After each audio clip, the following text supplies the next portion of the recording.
Elevate your home with Paris Rhone, where style meets function in perfect harmony. Discover their curated collection of premium home appliances and accessories. From sleek kitchen gadgets to innovative living room solutions, Paris Rhone brings a touch of Parisian elegance to your everyday life. Ready to transform your space? For a limited time, enjoy up to 20% off your first order with promo code DARK. Visit parisrhone.com today and elevate your home the Parisian way.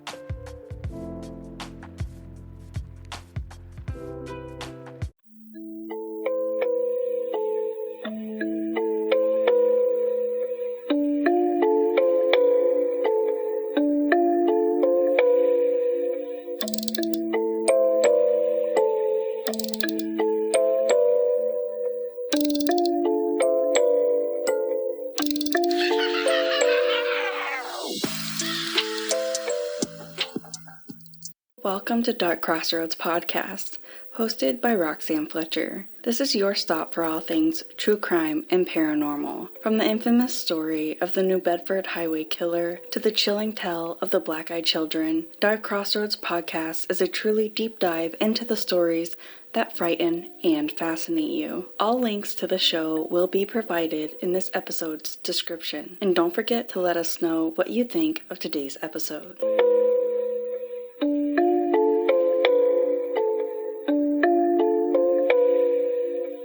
Before we begin our journey today, I want to speak directly to our listeners. What you're about to hear is not just a story. It's a profound testament to human resilience. This narrative will contain intense material that may provoke some strong emotional responses. To our survivors that may be listening, you are seen, you are believed, your experience is valid.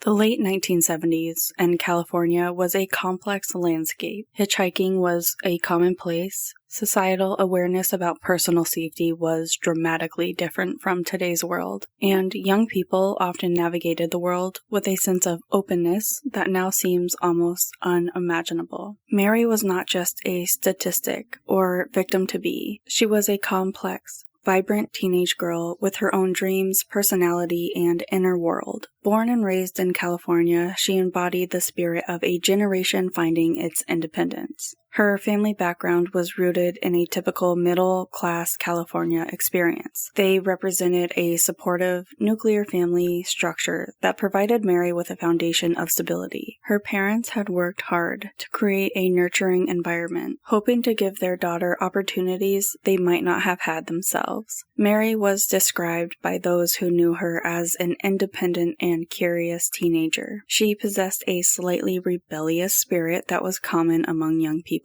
of her generation. This wasn't defiance born of anger, though, but a natural desire to understand her own boundaries and explore the world around her. She was navigating that complex developmental stage where teenagers begin to see themselves as separate individuals, testing the limits of their newfound sense of autonomy. Like many teenagers, she had limited understanding of potential personal dangers. Her world was expansive and it was full of possibilities, unmarked by the traumatic experiences that would later reshape her understanding of vulnerability and of strength. Her curiosity and adventurous spirit were both a reflection of her age and her individual personality. She was not reckless, but neither was she overly cautious. She represented a generation of young people who were learning to navigate an increasingly complex world, balancing independence with natural human need for connection and for safety.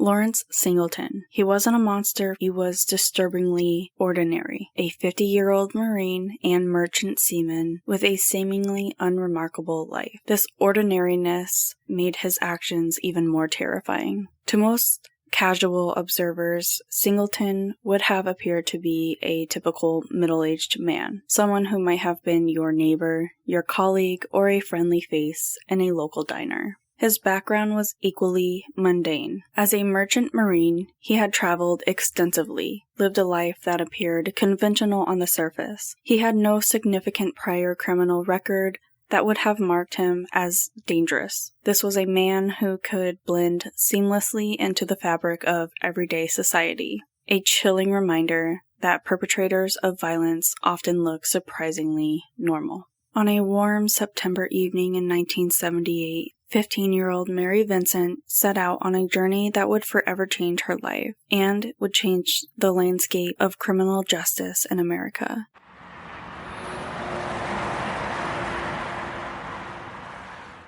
With a backpack slung over her shoulder and her thumb extended, she stood on the side of the road, hoping to catch a ride from Berkeley, California, back to her home in Las Vegas. Little did she know that this ordinary act of teenage rebellion would lead her into the clutches of a monster and set in motion a series of events that would test the very limits of human endurance. As the sun began to dip below the horizon, casting long shadows across the asphalt, a blue van pulled over. Behind the wheel sat Lawrence Singleton. He had a kind face and a disarming smile. To young Mary, he seemed harmless enough, perhaps even a bit fatherly. Without a second thought, she climbed into the passenger seat, grateful for the ride and unaware of the horrors that awaited her. At first, the journey was uneventful. Lawrence engaged Mary in a casual conversation, asking about her life and her reasons for hitchhiking. But as the miles ticked by, Mary began to sense that something was amiss. The van veered off course, heading away from the highway and into the desolate California countryside. When she voiced her concerns, Lawrence's demeanor quickly changed. The mask of friendliness slipped, revealing a cold, predatory gaze that sent chills down Mary's spine. Before she could react, Lawrence pulled the van to a stop in a secluded area. In a flash of violence, he struck Mary over the head with a hammer, stunning her into submission. What followed was a night of unspeakable brutality. He would repeatedly rape and torture this young girl, subjecting her to degrading her to a point that it would haunt her for the rest of her life. But the true horror was yet to come. As dawn broke over the California hills, Lawrence made a decision that would elevate this crime to truly monstrous. Taking a hatchet from his toolbox, he proceeded to hack off both of Mary's arms, just below the elbows. His intention was clear: to eliminate any chance of her identifying him, and to ensure that she would bleed to death in this wilderness. With a final act of cruelty, Lawrence threw Mary's mutilated body down a 30-foot embankment in a remote area. As he drove away, he was confident that he had committed the perfect crime. Mary Vincent, he believed, would soon be nothing more than a nameless corpse, her story forever untold. But Mary Vincent refused to die that day. Despite the unimaginable trauma that she had endured, despite the loss of blood and the searing pain from her injuries, Mary's will to survive burned bright. With a strength that defied comprehension, she dragged herself up the steep embankment using her teeth and the stumps of her arms. Naked, bleeding, and in agony, she began to walk. For hours, Mary staggered along the deserted road, her body pushed far beyond its limits by a sheer force of will. The first car that passed her by, its occupants too shocked by her appearance to stop, but fate, it seemed, had not abandoned Mary entirely. A young couple on their honeymoon came across the grievously injured girl and immediately sprung into action. They wrapped her in towels, placed her gently in their car, and rushed her to the nearest hospital. Mary's arrival at the emergency room sent shockwaves through the medical staff. Her injuries were so severe that many doubted that she would survive. But once again, she defied the odds. Through multiple surgeries and countless hours of intensive care, she clung to life with a tenacity that amazed her doctors. As she began the long, painful process of recovery, Mary faced challenges that would have broken a lesser spirit. Mary approached each obstacle that would come before her with grim resolve, refusing to let her attackers' actions define her life. On top of the physical trauma, though, she was plagued with nightmares in her sleep. Yet, even in her darkest moments, she found reserves of strength that she never knew that she possessed. As the news of her incredible survival spread, public outrage also grew. The brutality of the crime shocked even the most hardened law enforcement officers. A massive manhunt was launched to find the perpetrator, with Mary providing detailed descriptions of her attacker and his vehicle. It did not take long for the police to zero in on Lawrence Singleton. When they searched his van, they found damning evidence, including Mary's blood and personal belongings. Singleton was arrested and charged with kidnapping, rape, attempted murder, and mayhem. The specific chronology of the assault was meticulously documented. The encounter occurred in a remote area near San Bernardino, California, during the late afternoon or early evening hours. The duration was estimated at approximately 3 to 4 hours. This would have been an eternity for the victim, but was a brief moment in the legal and medical documentation. Forensic and medical specifics painted a stark picture of survival against impossible odds. Mary suffered bilateral arm amputation below the elbow and experienced massive blood loss, estimated at 60 to 70% of her total blood volume. Medical professionals would later calculate her survival probability at less than 5%, a statistic that Mary would defy through her extraordinary will to live. Mary's survival transcended medical understanding, representing a complex interplay of physiological resilience, psychological determination, and extraordinary human will. The human body and mind possess remarkable survival mechanisms that can activate during extreme trauma, and Mary's experience became a profound example of this innate human capability.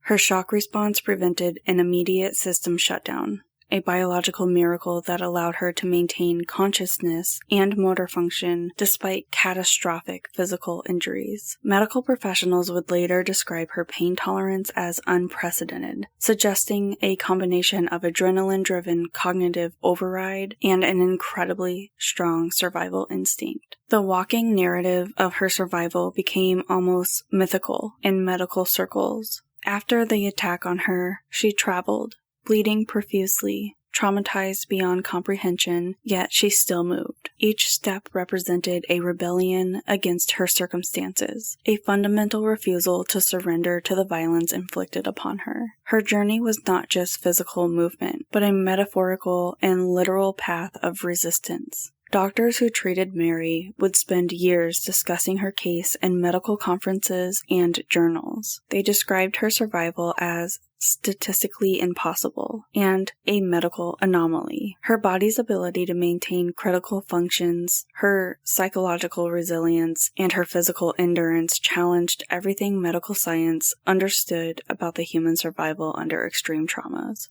Mary's recovery was anything but linear. It represented a multi-dimensional journey that challenged traditional understanding of trauma recovery. Physical rehabilitation was just the most visible aspect of her healing process. Behind the medical treatments and prosthetic adaptations lay a complex psychological landscape of healing, reconstruction, and profound personal transformation. Her physical rehabilitation involved learning entirely new ways of navigating the world. Prosthetic adaptation was not just a technical process, but a deeply emotional journey of redefining personal capability. Each movement learned, each skill mastered became an act of reclaiming autonomy stolen during her assault. Psychological counseling played a crucial role in her recovery. Processing post-traumatic stress, managing survivor guilt, reconstructing her personal identity became intricate, non-linear processes. Trauma integration wasn't about returning to a pre-assault state, but about creating a new understanding of self that acknowledged both her suffering and her incredible strength. Mental health professionals working with Mary noted her extraordinary capacity for resilience. She didn't just seek to survive, but to understand, to grow, and ultimately to transform her experience into a source of empowerment. Her therapeutic journey became as much about personal discovery as it was healing. Lawrence Singleton's trial became more than a legal proceeding. It was a profound societal reflection on violence, accountability, and survivor rights. The legal system of the late 1970s and early 1980s was dramatically different from today's legal system, with significantly less understanding and support for sexual assault survivors. Convicted in 1979, Lawrence received a sentence of 14 years, a duration that survivors and advocates universally considered grossly inadequate given the severity of his crimes. He served approximately 8 of those years a fact that added another layer of trauma to Mary's experience. As Lawrence Singleton was led from the courtroom, he turned to Mary and uttered words that would haunt her for years to come. "I'll finish this job if it costs me my life." The trial itself became a watershed moment in public discourse about sexual violence. Mary's testimony was not just a legal statement, but a powerful act of resistance. She spoke not as a victim, but as a survivor, challenging societal narratives about sexual assault and demonstrating extraordinary personal courage. Mary's journey extended far beyond survival. She transformed her trauma into a powerful narrative of hope and resilience that would inspire countless survivors worldwide. Her advocacy work became a testament to the human capacity of healing and growth. Her efforts, along with a public outcry over this case, led to significant changes in California law. The state introduced a one-strike law for sexual offenders, mandating much longer sentences for crimes like those committed by Singleton. Other states started to follow this law, re-examining their own sentencing guidelines for violent crimes. Public speaking became one of her primary platforms for creating change. By sharing her story, she demystified survivor experiences, challenged societal misconceptions about sexual violence, and provided hope to others who had experienced similar traumas. Her speeches were not just recountings of pain, but powerful declarations of survival and potential. Her artistic expression through painting became another profound avenue of healing and communication. Each brushstroke represented not just technological skills that she had learned, but a reclamation of her personal agency. Her artwork became a visual language of resilience, communicating experience that words often struggle to express. Disability rights advocacy became another critical dimension of her work. Mary didn't just speak about her own experience. She became a powerful voice for individuals with physical disabilities, challenging societal perceptions, and advocating for comprehensive support and understanding. As the years passed, Mary built a new life for herself. She's married, she had children, and found joy in the simple pleasures that had once seemed lost to her forever. But the shadow of Lawrence continues to loom over her life. After being paroled in 1987 for good behavior, Mary suddenly lived in fear every day that he would make good on his courtroom threat. Lawrence's relief was met with widespread protests.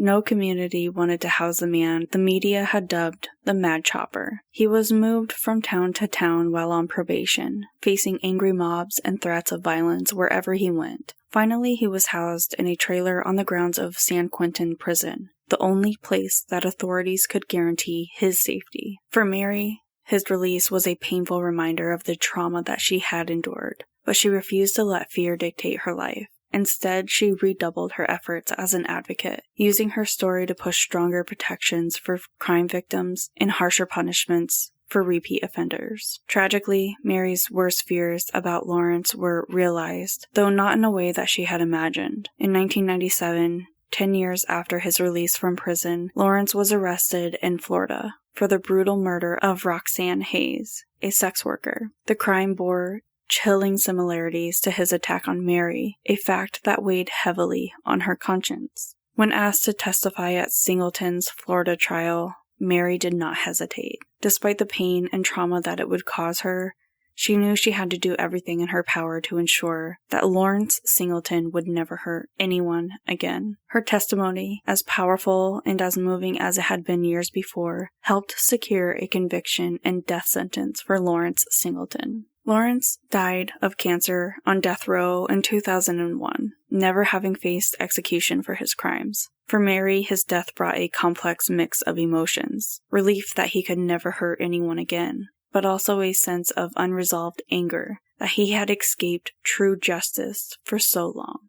In the years since his death, Mary has continued to be a beacon of hope and resilience for survivors of violent crimes. Her story has been featured in books, documentaries, television shows, always with the same message: that survival is possible, healing is a journey, and that no victim should ever feel ashamed or alone. In this profound landscape of human experience, survivors like Mary Vincent represent more than individual stories of trauma. They are living testaments to the extraordinary resilience of the human spirit. Every listener carrying invisible wounds, every survivor feeling unseen, represents a narrative of potential and hope that extends far beyond the moments of their deepest pain. Your worth is not a calculation determined by your worst moments. Your potential is not a limited equation defined by traumatic experiences. You are a complex, multi-dimensional human being whose value transcends any single event or experience. The journey of healing is not about returning to a previous state of being, but about creating a new understanding of self that incorporates both vulnerability and incredible strength. Healing is not a linear path with clearly marked milestones. It is deeply personal, often a meandering journey that looks different for every individual. Some days will feel like tremendous progress, while others might feel like you're stepping backwards. This nonlinear progression is not a sign of failure, but a natural and valid part of the recovery process. Support is not just a theoretical concept, but a tangible network of resources, compassionate professionals, fellow survivors, and communities that are dedicated to understanding and supporting trauma recovery. No survivor walks their path entirely alone, even in moments that feel the most isolating. To every person listening who has experienced trauma, who feels broken, who wonders about their capacity to survive and thrive, your stories matter. Your pain is valid. Your experiences are real, but they do not define the totality of who you are and who you can become. Healing is possible. Not because trauma can be erased, but because humans possess a remarkable capacity for transformation. Support is available through multiple channels: professional counseling, support groups, legal resources, mental health services, and community networks designed to provide comprehensive care. Your narrative is not just about what happened to you, but about your incredible ability to continue, to grow, to find meaning, and to create a life of purpose and joy. Survival is not just about continuing to breathe, but about learning to live fully, authentically, and with profound self-compassion.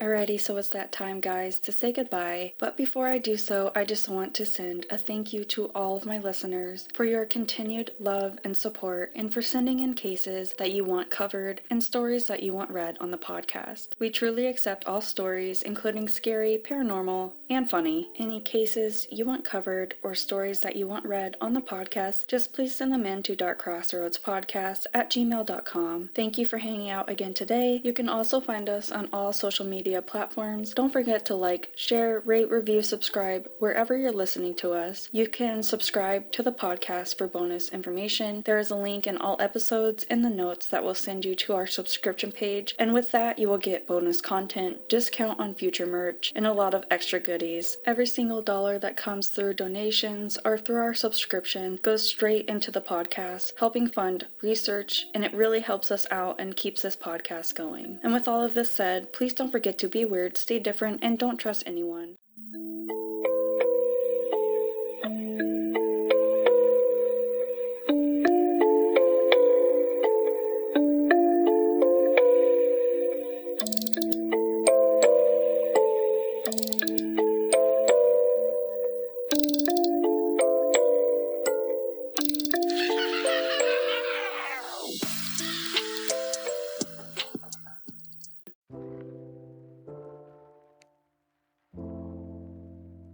Are you tired of juggling multiple AI platforms? We'll say hello to Babbly, your gateway to the world's premium AI models all in one place. At Babbly, they have revolutionized AI access. Imagine having ChatGPT, Google Gemini, and Claude at your fingertips. seamlessly integrated into one user-friendly platform. That is the power of Babbly. Whether you are a developer, researcher, or just an AI enthusiast, Babbly offers streamlined access to top-tier AI models, a unified, hassle-free experience, and cutting-edge technology with unparalleled simplicity. No more switching between apps or juggling subscriptions. With Babbly, you get the best of AI all in one place. Are you ready to simplify your AI journey? For our listeners today, we have a very exclusive offer. Using promo code DARK10, all lowercase, when you sign up for Babbly, you will get 10% off your first month with Babbly. Don't let complexity hold you back. Join the AI revolution with Babbly today. Visit babbly.com and use code DARK10 for 10% off your first month. Join the crowd at Babbly, simply unlocking AI's potential.